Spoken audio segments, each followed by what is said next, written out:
Помнится, направляясь в Якутию, мы уже многое слышали о якутских алмазах. И все же казалось странным.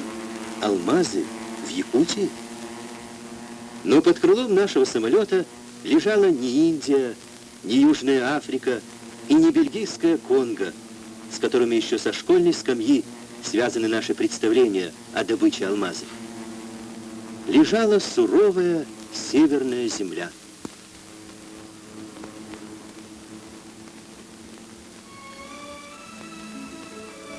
И вот мы в штабе геологической экспедиции, которая открыла якутские алмазы.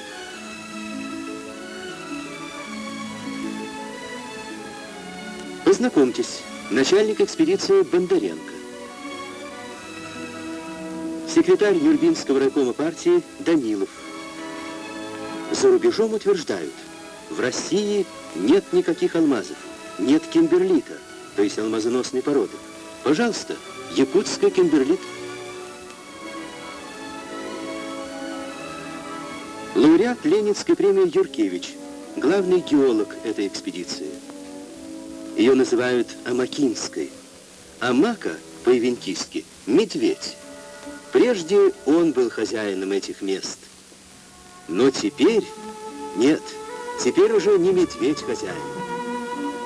Именно в этих далеких таежных местах, в момент переправы через одну из северных речек, встретили мы первых на нашем пути искателей алмазов. Отряд лауреата Ленинской премии Файнштейна.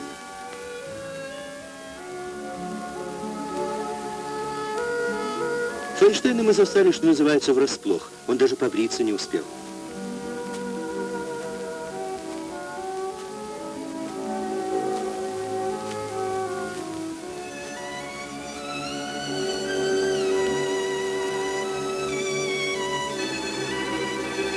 Обнаружив богатейшее месторождение, геологи продолжают расширять район поисков.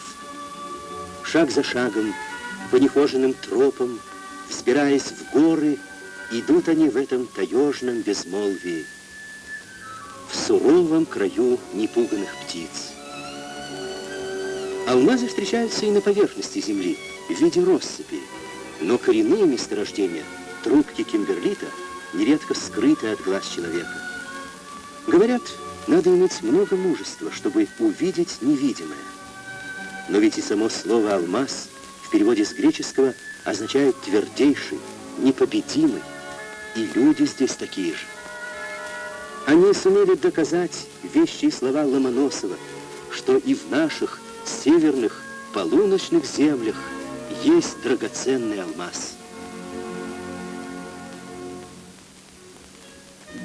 Уже за полярным кругом мы познакомились еще с одним разведчиком алмазов, лауреатом Ленинской премии Щукиным. Вот он идет, невысокий, в кепке. Вместе с ним мы отправились на знаменитый теперь Пиропный ручей. Именно этот ручей помог открыть крупное месторождение алмазов. Дело в том, что советские геологи разработали свой метод разведки коренных месторождений по следу пиропов. Пиропы — это как бы молочные братья алмаза. На протяжении многих тысячелетий ручьи и реки уносили их из кимберлитовых трубок.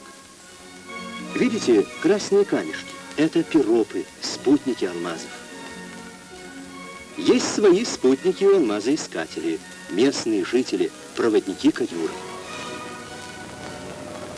А разве можно обойтись в этих местах, где нет ни дорог, ни посадочных площадок, без вертолета, без помощи, которая приходит с большой земли?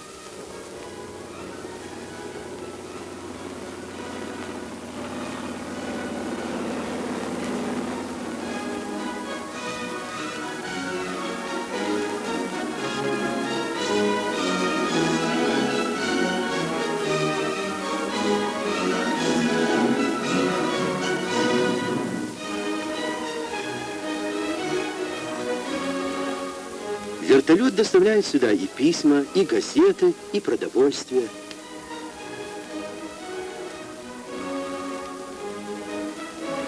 Впрочем, теперь и наш круторогий северный олень тоже стал другом алмазоискателей. И каждому, кто прилетает сюда, геологи прежде всего показывают кимберлит. Кимберлит. За каждым новым куском породы труд десятков, а может быть сотен людей. И тех, кто изучал сибирскую геологическую платформу, и тех, кто впервые вспугнул эту таежную тишину стуком геологических молотков, кто разбудил ее, наконец, шумом тракторов и бульдозеров.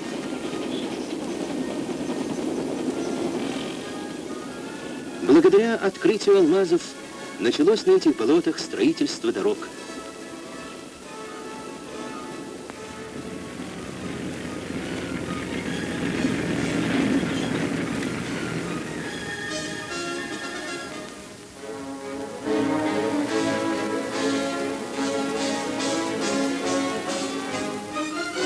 Кажется, совсем недавно было все это.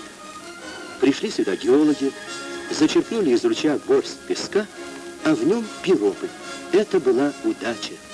И трубку свою они окрестили «Удачная». Сразу же ее оконтурили, поставили опознавательные знаки. В районе трубки выстроили поселок. Думали, как назвать. Назвали Новый. Лучше и не придумаешь, ведь он действительно новый. Сегодня геологи, чтобы определить алмазные запасы, ведут разведку месторождения.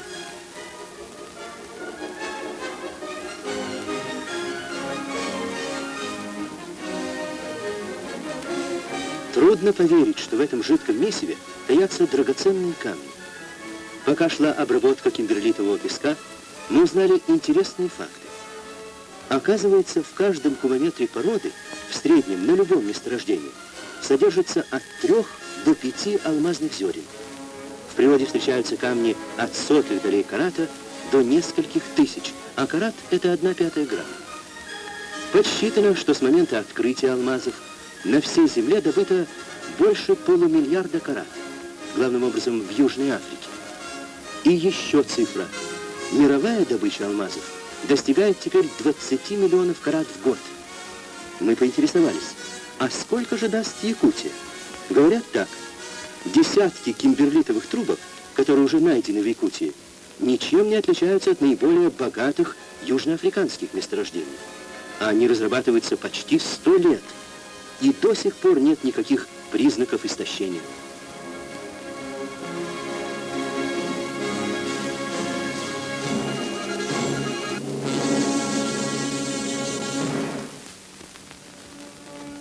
С глубокой древности добычу алмазов сопровождали сказания и легенды.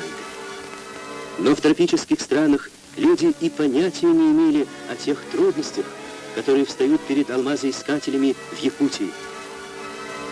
В начале сентября 1957 года внезапно наступила зима. Мороз сковал механизмы. Что же, остановить работу? Ждать весны? Нет. Геологи начали отогревать машины.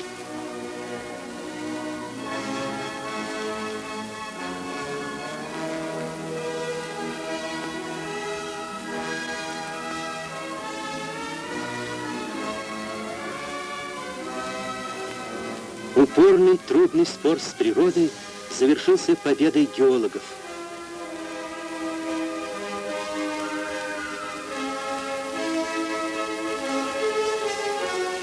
И вот уже рабочие любуются делом рук своих. А где-нибудь в Африке все по-иному. Колючая проволока, сторожевые псы и алмазы совсем не радуют тех, кто их добывает. 20-й съезд партии поставил задачу создать в нашей стране алмазодобывающую промышленность. И вот мы оказываемся свидетелями первой, пока еще полупромышленной добычи алмазов. Все это происходит там, где еще недавно была найдена самая богатая алмазная трубка «Мир». Рассказывают, что геолог, открывший ее, сообщил тогда в радиограмме: «Закурил трубку Мира, табак отличный». Вот он, оказывается, какой это табак. Обогатительная фабрика. Ее уже строили, а наши недруги не унимались. Да, алмазы у русских есть, но где? В Якутии. Там вечная мерзлота, болото, ночь. Лучше отдайте нам в концессию ваше месторождение. Им ответили: не беспокойтесь, как-нибудь управимся сами. С обогатительной фабрики, где драгоценные камни уже расстались с кимберлитом, они поступают к рентгенологу. Вы спросите, зачем? А у алмазов есть одно интересное свойство. Под действием рентгеновских лучей они начинают светиться, люминесцировать. Это дает возможность отделять алмазные кристаллы от других сопутствующих пород.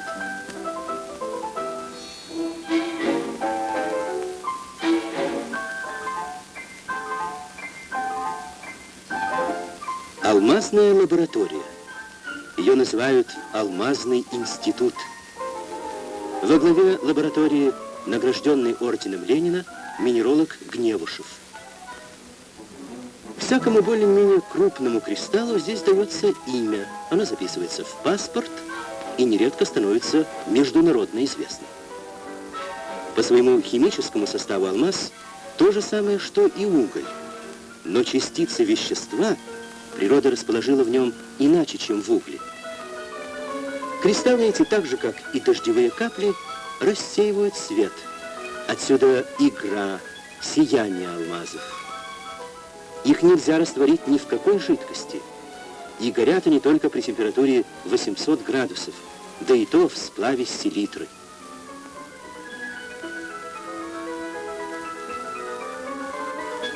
Пока мы путешествовали по якутским месторождениям, здесь начали применять новый алмазный автомат.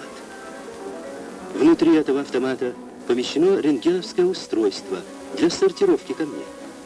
Все это происходит без участия человека. Причем автомат не только определяет алмаз, но и с помощью вот такого счетного устройства фиксирует, сколько камней поступает в копилку.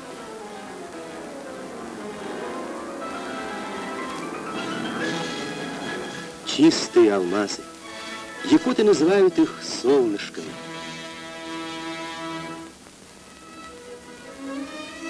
А вот и знаменитый поселок Мирный, где находится трест Якут-Алмаз. К слову сказать, у капиталистов есть свой алмазный трест, вернее синдикат. Он был единственным в мире по добыче алмазов, пока не появились на якутской земле вот эти палатки. Новоселы просили нас: пришлите, пожалуйста, фотографии с этих кадров. Да, им будет о чем вспоминать.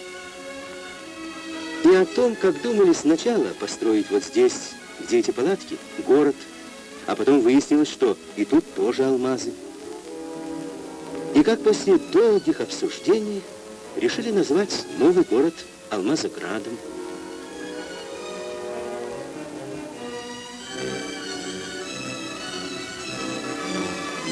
И как в ожидании приезда новоселов, все, особенно управляющий трестом Тихонов, торопили строителей.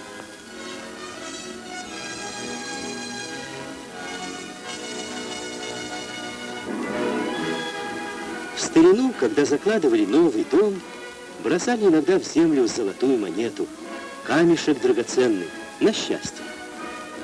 А вот через пару лет здесь, на этой земле, которая принесла нам алмазы, вырастет целый город. В городе будет 18 кварталов, дворец культуры, магазины, кино.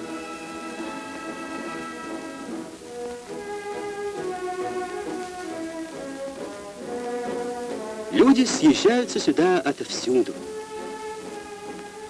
Вот Сережа, ленинградец, зато фамилия у него, как по заказу, Сибиряков.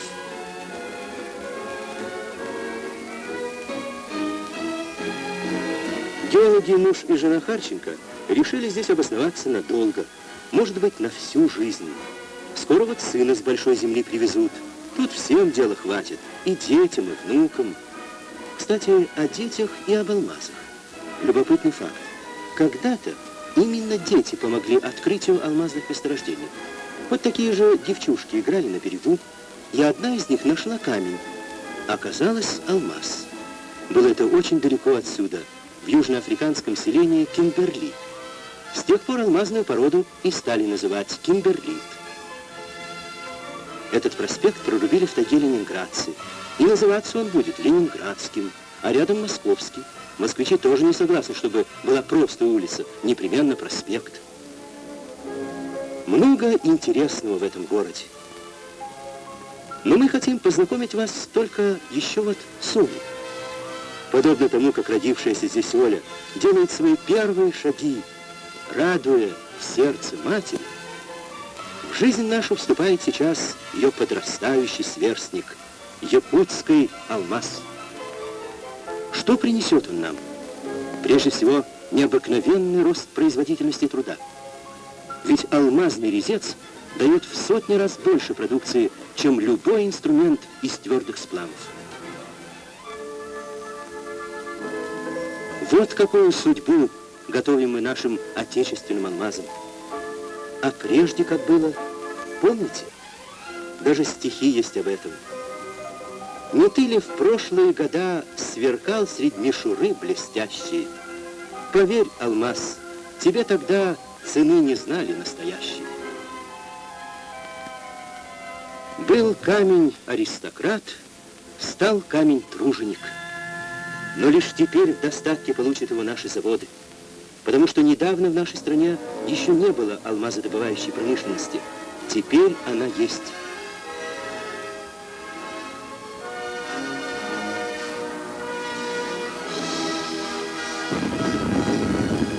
Ширится фронт наступления.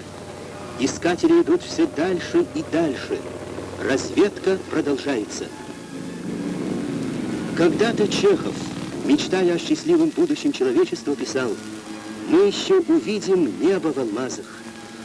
Сегодня мы говорим не только небо, землю в алмазах, нашу родную советскую землю.